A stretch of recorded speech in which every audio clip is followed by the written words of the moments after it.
Dans plusieurs pays du monde, la peine de mort est codifiée et légalisée. La Bible soutient-elle la peine de mort? Autour de la question, nous recevons ce matin le révérend Francis Thénona. Pasteur Francis, bonjour. Bonjour. La Bible parle-t-elle de peine de mort quand elle dit que le salaire du péché, c'est la mort? Alors Dieu, en parlant du salaire du péché, il montre que celui qui pêche, ou l'âme qui pêche, c'est l'âme qui mourra. Donc cette âme sera séparée de Dieu parce que la mort ici, c'est la séparation éternelle avec Dieu. Okay. Donc cette âme-là sera éternellement séparée de Dieu. Mais en ce qui concerne la peine de mort, la Bible s'inscrit complètement en faux parce que dans le livre d'Exode, au chapitre 20 et au verset 13, il est écrit « Tu ne tueras point ». C'est le 6e commandement. Mais lorsque la Bible dit dans l'Ancien Testament œil pour œil, don pour don, n'est-ce pas une façon de dire de soutenir la peine de mort? Alors là, c'est la loi du talion, comme on l'appelle. Donc c'était une mesure qui devait donc en fait dissuader le banditisme, dissuader le fait vraiment de porter atteinte à autrui. Mais attention, la parole de Dieu interdit de tuer. Donc à cette époque-là, par exemple, si quelqu'un t'avait coupé un bras, tu lui coupais le bras. Mais il n'était pas question de tuer, c'était interdit. Et c'est une loi et une disposition de l'Ancien Testament même. Et cette disposition n'a jamais été changée dans le Nouveau Testament, donc ça demeure. Les 10 commandements perdurent dans le Nouveau Testament. Jésus-Christ, quand il arrive, il nous rappelle ces commandements et il ajoute tout simplement le 11e commandement que nous appelons l'amour. Mais les commandements demeurent. Donc il est écrit, tu ne tueras point. Et c'est la règle. Et cette règle-là de Dieu devrait s'imposer à toutes les nations qui sont sous le ciel actuellement. Que dire donc, Pasteur Francis, du livre de la Genèse, au chapitre 9, le verset 6, qui dit « Si quelqu'un verse le sang de l'homme, par l'homme, son sang sera versé ». Ne s'agit-il pas toujours de la peine de mort? Dans ce passage-là, il est en train de te montrer que si vous avez tué, eh bien, Dieu fera aussi que vous aussi, vous soyez tués. Okay. Donc, une circonstance sera donc permise par Dieu qui va occasionner votre mort. Et votre mort arrivera par la main de notre humain, à l'occasion d'un incident, à l'occasion d'un accident, à l'occasion d'une guerre, à l'occasion d'une révolte. Donc peu importe, mais Dieu permettra que la main de l'homme puisse alors vous tuer. C'est ce qui est arrivé à beaucoup de gens de l'époque de l'Ancien Testament. En fait, ici, celui qui applique le jugement, c'est Dieu lui-même. Mais il utilise un instrument, un autre bras humain pour apporter ce jugement. Dans plusieurs pays du monde, Pasteur Francis, la peine de mort est codifiée et légalisée. Doivent-ils changer leur constitution, disons? En tout cas, tous les pays du monde ne respectent pas la Bible, mais nous saluons les pays vraiment qui ont aboli la peine de mort dans leur législation. C'est le cas par exemple de la France qui nous est si chère. Vous savez très bien que les pays africains de langue francophone sont vraiment très arrimés à la France. La France qui, elle, par la loi du 9 octobre 1981, et par un discours d'ailleurs et l'engagement porté par le ministre de la Justice de l'époque, Robert Badinter, va donc en fait abolir la peine de mort. Et depuis lors, beaucoup de pays africains avaient aussi aboli la peine de mort. Et parmi les pays africains en fait, dans lesquels la peine de mort n'existe pas, eh bien, le Congo-Brazzaville fait également partie. Mais attention, au Congo démocratique, la peine de mort existe. Okay. Le Congo démocratique, en tout cas, sauf changement de dernière minute, sinon jusqu'en 2022, la peine de mort est reconnue et encore appliquée au Congo démocratique, donc le Congo-Kinshasa. Et aux États-Unis, la peine de mort est reconnue et appliquée. Donc vous avez des pays de ce genre où la peine de mort est toujours comme ça, donc appliquée. Vous avez donc les pays de la Corne de l'Afrique, tels que l'Égypte, le Soudan, l'Éthiopie. Dans ces différents pays-là, la peine de mort est toujours de mise.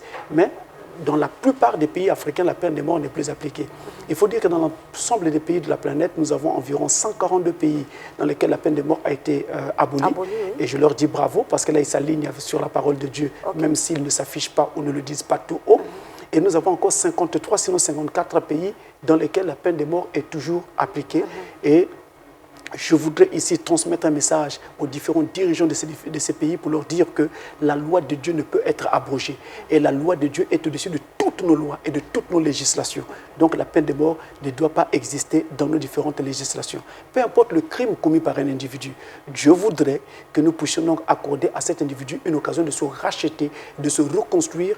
Et nous avons aujourd'hui beaucoup d'instruments permettant la reconstruction d'un individu qui comme ça, été un peu marginalisé, plutôt sorti de la ligne que suivent tous les humains dans la société. C'est vraiment important.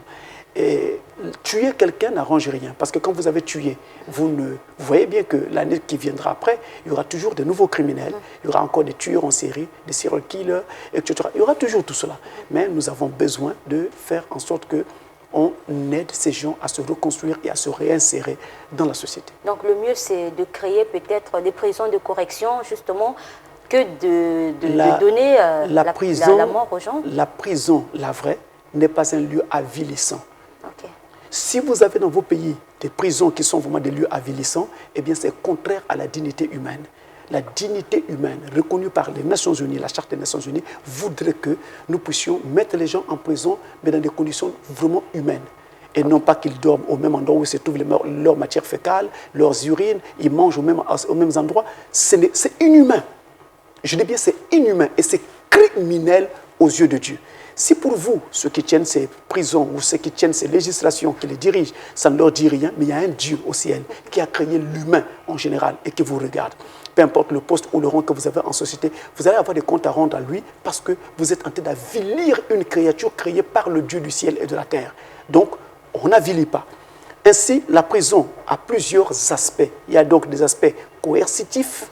C'est par exemple le fait qu'on vous maintienne en isolation pendant plusieurs jours, plusieurs semaines, plusieurs mois, voire même des années. Ça, c'est l'aspect coercitif.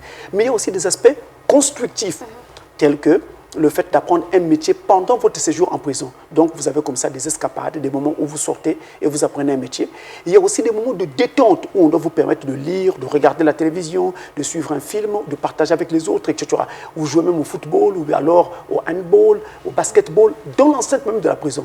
En fait, la prison doit réunir toutes ces différentes conditions pour que ça puisse être un lieu carcéral propre et qui respecte la dignité humaine. Ce n'est pas parce que quelqu'un aurait commis un crime qu'on doit le prendre comme un animal, on doit le considérer pour un animal. Ça ne doit pas être le cas. Le Dieu qui a créé l'humain va alors s'en prendre à vous et je vous le dis sérieusement, je vous le dis sincèrement, vous allez le payer avant de quitter cette terre. Mais Pasteur Francis, un criminel bien reconnu arrive comme ça en prison, il est à l'aise. C'est comme s'il vivait à l'extérieur. N'est-ce pas une façon de l'encourager encore dans le mal? Est-ce que vous savez, nous avons besoin de construire nos sociétés et non pas de les détruire, mais de construire. Et pour construire, il faut chercher les voies et moyens pour comprendre déjà pourquoi le crime a été perpétré et qu'est-ce qui peut faire que le crime ne soit plus perpétré. Déjà, parmi les cas, les pistes d'exploration pour voir pourquoi les crimes sont commis, il y a déjà le fait que l'individu qui commet le crime peut être malade. Ça peut être quelqu'un qui est hors de lui, qui peut être atteint de folie, ou qui peut alors avoir une sorte de folie ou de passage à vide dans son esprit. Vous voyez bien que c'est une maladie. Nous avons ce qu'on appelle aujourd'hui les maladies dégénératives, où l'individu est bien né, mais au fur et à mesure qu'il grandit, il y a comme ça dans son corps des organes, des cellules qui dégénèrent au fur et à mesure. Et si ça touche le cerveau, qu'est-ce qui va se passer? Il y aura des pertes quant à sa réflexion et quant à sa capacité. On a perdu un être cher. On a peut-être perdu un être cher, mais on doit construire parce que ce cas-là n'est pas un cas isolé. On peut avoir d'autres cas de ce genre. La société avance, la société évolue. On ne sait pas quels sont les gens qui vont naître demain et qu'est-ce qu'ils vont développer. Donc, on doit faire, on va dire ici, on doit prendre certains cas et les prendre comme des figures d'école. Vous savez, nous avons eu beaucoup d'accidents d'avion. Okay. Beaucoup d'accidents d'avion. Mais on n'a jamais aboli l'avion. Les gens continuent à voyager par avion. Mais qu'est-ce qu'on fait? Chaque fois qu'il y a accident d'avion, automatiquement, il y a des services, presque du monde entier, qui s'y mettent pour regarder qu'est-ce qui s'est passé pour que nous ayons cet accident. Il y a un organisme qui s'occupe de cela. Et automatiquement, la première chose qu'ils recherchent sont les boîtes noires pour écouter les conversations des pilotes pendant que le vol avait lieu. Et pour voir aussi s'il n'y a pas eu une attaque, une bombe ou quelque chose, ou une défaillance technique au niveau de l'appareil. Et donc, quand on a retrouvé les boîtes noires, ça permet donc alors de mettre le doigt sur l'exacte cause de l'accident. Et on corrige pour faire que le voyage par avion soit beaucoup plus sûr. Et je peux vous garantir que le voyage par avion est le mode de voyage le plus sûr. L'avion est le mode de transport le plus sûr. Il est plus sûr que la voiture. Il est plus sûr que le bateau. Parce que justement, il y a un grand travail qui se fait chaque fois qu'il y a un accident. Et on en a eu beaucoup. Et beaucoup de personnes ont perdu des êtres chers pendant ces accidents. Mais comme ces accidents ont constitué des cas d'école et qu'on a travaillé dessus pour voir pourquoi, aujourd'hui, ça rend le voyage par avion très sûr. Ça doit être le cas pour nos sociétés. Nous devons rendre nos sociétés sûres. Et qu'est-ce qu'il faut faire? Il faut prendre donc les cas que nous connaissons comme étant des cas d'école. On étudie, on examine, on avance. Vous savez ce que les Américains ont fait? Ils ont pris les criminels de tous bords, de toutes sortes, et ils les ont donc rassemblés en un lieu et ils ont demandé à ces criminels de montrer à la police américaine comment ils font, par exemple, pour opérer des cyberattaques. Parce que vous voyez, aujourd'hui, il y a la cybercriminalité, donc la criminalité sur Internet.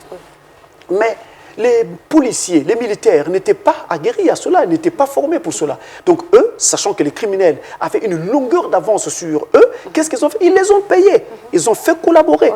Et alors on les invite, on les arrête pas. On a collaboré avec eux pour qu'ils leur disent tout ce qu'ils font, toutes les pistes, et ils ont appris au travers des actes que les criminels posent. Les criminels ont appris aux forces de l'ordre.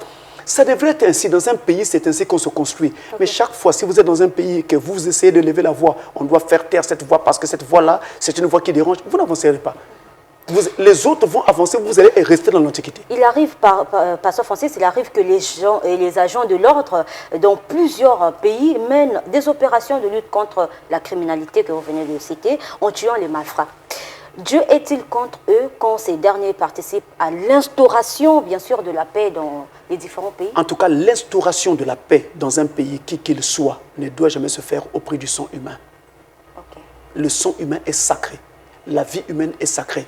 Peu importe de qui il s'agit, peu importe de qui il est question, et peu importe ce qu'il aurait fait. Je dis bien aurait. Donc on ne doit pas tuer. Exode 20, verset 13. Tu ne tueras point. Dieu est contre la peine de mort. Donc, je suis policier, je suis militaire, je prends mon arme, je tire sur un individu. Je vous le jure, vous serez poursuivi par le sang que vous avez fait couler. Mais n'est-ce pas le rôle des policiers de tuer? Ce n'est pas un rôle. Allez demander à n'importe quel policier sérieux et vous dira. Mais s'ils le font. Leur rôle, c'est de maintenir l'ordre dans une cité, pas de tuer. La justice doit s'appliquer. Et même dans les pays où la peine de mort est appliquée, c'est la justice qui doit prononcer la peine capitale, pas un policier. Alors on assiste, donc c'est aux le États-Unis, contraire à ce moment-là. Aux États-Unis, la peine de mort est appliquée. Mais quand on a tué George Floyd aux États-Unis par un policier blanc qui a tué ce George Floyd qui était noir, mais ce policier-là est passé au tribunal. Mais pourtant, la peine de mort est appliquée. Il n'avait pas, en tant que policier, le droit de tuer, ni avec son arme, ni en utilisant n'importe quel moyen. Il n'en avait pas le droit. Mais Pasteur Francis, c'est pourtant aujourd'hui, les policiers sont pris. En fait, c'est l'autorité qui demande même aux policiers de tuer à bout portant comme ça les criminels. Moi, je ne sais pas quel est le pays du monde qui demande aux policiers de tuer les criminels. Je ne sais pas. Mais je vais seulement dire ceci. Je vais dire que dans la police, le rôle n'est pas que... L'action de la police n'est pas que coercitive. L'action de la police peut aussi être pédagogique. Je te surprends en faute, mais au lieu de t'arrêter ou de te verbaliser, Francis, en Afrique, je fais de la pédagogie, j'apprends, je t'apprends. Parfois, il y a des choses que tu ne savais pas. Un policier qui va faire un cours de pédagogie ou bien faire de la pédagogie. Mais je vous informe, ça devrait être ainsi. Et donc, lorsqu'on est en face d'une faute, ça va dépendre du policier. Il va faire quoi? Il peut vous verbaliser, il peut vous traduire en justice ou quoi. Un policier, tout comme il peut faire de la pédagogie. Et pourtant, Pasteur Francis, on voit sous d'autres cieux, certains policiers, c'est comme si ils ont été formés pour justement être des dictateurs et non parler avec les populations. Dans toutes les polices du monde, ils ont des rôles à la fois de coercition, mais aussi de pédagogie. Et il n'y a pas que cela, il y a aussi l'administration de la police. Et dans la police, il y a plusieurs branches. Vous avez par exemple la police judiciaire, la police administrative, etc., etc. Il y a plusieurs branches. Donc ne pensez pas que le policier, c'est quelqu'un de haineux, quelqu'un qui est toujours contre vous. Non, le policier n'est pas contre vous. C'est vous qui êtes contre la loi. Quand vous brisez la loi, le policier est obligé de s'en prendre à vous parce que vous avez enfreint la loi. Le policier, il est là pour faire respecter la loi. Maintenant, dans le fait de faire respecter la loi, il peut user de pédagogie, donc en conseillant, en montrant ce qui doit être fait, tout comme il peut vous verbaliser, ou alors aller plus loin, on peut saisir votre moyen, ou vous-même, si par exemple il y a eu mort d'homme, vous pouvez être gardé à vue. Vous dites que Dieu est contre la peine de mort. La libéralité que professe le christianisme, Pasteur Francis, avec le pardon comme mot d'ordre, ne serait-il pas aussi une porte aux actes de vandalisme dans le monde, puisqu'au finish, les criminels seront pardonnés au nom de la foi. Voilà, je vous dis sincèrement, au nom de la foi. Je parle d'abord en ce qui concerne les pays du monde, dans la plupart des législations sérieuses, dans les républiques qui ne sont pas des républiques bananières. Peu importe les crimes que vous avez commis, quand on vous arrête, vous êtes gardé à vue, et si cela s'impose, par rapport à l'enquête qui a été menée, on vous met en prison. Ok. Et vous allez passer votre vie en prison ou alors un certain temps en prison par rapport au crime que vous avez commis. Donc, le délai de carcération va dépendre du crime que vous avez donc commis. Si c'est un harcèlement sexuel, ça ne peut pas être la même chose que quelqu'un qui a tué. Alors, vous voyez, c'est comme ça que ça se passe dans la plupart des pays du monde. Donc, il n'est pas question ici de regarder le policier autrement que cela. C'est ça la règle. Mais non, la parole de Dieu, elle demande à ce qu'il y ait le pardon. Ok. La police, elle ne veut pas parler en termes de pardon. La police parlera en termes de pédagogie lorsqu'elle pense qu'on peut relaxer. Elle parlera en termes de pardon. Mais la parole de Dieu, elle parle en termes de pardon. Vous savez, il y a aussi, ça dépend également de ce qui s'est passé ou de ce qui serait passé. Quel est le but pour lequel, ou plutôt, qu'est-ce qui vous a motivé pour que vous ayez à enfreindre la loi? Vous savez, une fois aux États-Unis, un pauvre papa a été arrêté et il a été interpellé. Et chez eux, il y a des actes qui passent très très vite en jugement. Donc quand il se retrouve devant le juge qui gère ces genres de petites affaires, il avait fait un excès de vitesse et aux abords d'une école, ce qui était extrêmement dangereux parce qu'il pouvait faucher les vies des pauvres enfants. Donc, il a été amené devant le juge. Le juge lui dit, monsieur, vous avez été surpris en flagrant d'excès de vitesse. Qu'est-ce que vous en dites? Il dit, monsieur le juge, moi, j'ai plus de 90 ans, je ne conduis jamais comme ça. Oui, mais là, vous avez été flashé, on a bien vu que votre voiture avait un dépassement de vitesse. Il dit, monsieur le juge, j'avais un problème. J'étais en train de courir à l'hôpital avec mon fils parce qu'on devait lui changer du sang, il a un cancer. Le juge, c'est alors que le juge lui demande quoi? Vous avez quel âge? Il lui redemande son âge. Le gars donne son âge. Il dit, à cet âge-là, vous vous occupez encore de votre enfant. Votre enfant a quel âge? Il dit, mon enfant a une trentaine d'années. Il dit, quoi? Il dit, voilà les genres de pères que nous avons besoin dans notre nation. Je vous libère. Et ça encore, c'est aux États-Unis, parce que vous avez bien dit aux États-Unis. Mais c'est le pays où la peine de mort est appliquée. Hein. Oui. Au pays de l'oncle Sam, c'est la peine de mort. Hein. Effectivement, ça mais là-bas, il n'y là-bas... a pas un oncle qui va intervenir pour toi, il n'y en a pas. Et donc, Pasteur Francis, la légèreté, on va dire le mot d'ordre que le christianisme prône, ça fait à ce qu'aujourd'hui, voilà, non, les sociétés sérieuses dans le monde prônent la reconstruction du criminel et sa réinsertion en société. Et ça rime avec le christianisme. Et c'est ce que le christianisme enseigne, ça rime avec. Maintenant, dans les sociétés bananières, on exécute sommairement la moindre personne qui aurait volé peut-être une mangue. C'est un simple maraudeur, il avait faim, il a volé une mangue sur votre arbre, on l'attrape, on tue. Bébé noir ou je ne sais pas quoi, on tue directement. Question d'éliminer à la lettre, voilà, pour qu'il n'y ait plus de... Mais on doit donner à l'individu l'occasion de se justifier. Okay. Une autre chose, en France, lors d'une Noël, une fête de Noël, une dame, une jeune maman, s'infiltre dans un magasin et vole des jouets. On met la main sur elle parce qu'il y a la sécurité partout. On met la main sur elle. Vous savez, dans certains de ces magasins, quand vous sortez avec un bien que vous n'avez pas payé, il y a des signaux à la porte qui vont signaler que ceci a été volé. Donc on met la main sur elle. Quand on met la main sur elle, elle est directement amenée à la police. À la police, on l'interroge. Qu'est-ce qui s'est passé? Elle reconnaît les faits. On lui dit, mais pourquoi vous avez posé cet acte? Elle dit au policier, j'ai 2 ou 3 ans. Elle avait parlé de 3 enfants, mais elle n'avait rien à leur donner pour la Noël. Ça lui faisait tellement mal. C'est pourquoi, par amour pour ses enfants, elle est allée dans ce magasin, ce super marché pour voler. Même la police n'a pas pu résister devant un tel amour débordant d'une mère. La police a d'abord prononcé sa relaxe et ensuite, la police a acheté des jouets pour elle et le lui a donné. Il va donner à tes enfants. Ça, c'est dans le pays de l'oncle Sam, ou oui, en France. Ça, c'est en France, oui. Oui, voilà, donc... mais justement, vous voulez être quel genre de société? Mais chaque pays a sa réalité. Mais pourquoi nous sortons de l'obscurantisme? Mais c'est pour aller à la lumière. Et le message de Dieu par la Bible nous amène également justement là. La Bible dit quoi? Donne à ton ennemi à manger quand il a faim, n'est-ce pas? Oui. Mais est-ce que s'il vient voler chez toi, c'est parce qu'il a faim. Est-ce que nos pays, sinon nos sociétés, c'est-à-dire ont ce droit-là de s'aligner à ce que la parole de Dieu dit? En tout cas, je sais juste une chose. Chacun est libre de faire ce qu'il veut. Okay. Je respecte ce qu'ils veulent, je respecte ce qu'ils disent. Mais moi, en tant que pasteur, je dis, la loi de Dieu s'impose à toutes nos lois, au-dessus de toutes nos lois. La loi de Dieu est la loi par excellence. Et elle dit, tu ne tueras point. Exode 20, verset 13. Pasteur Francis, merci. C'est sans prix.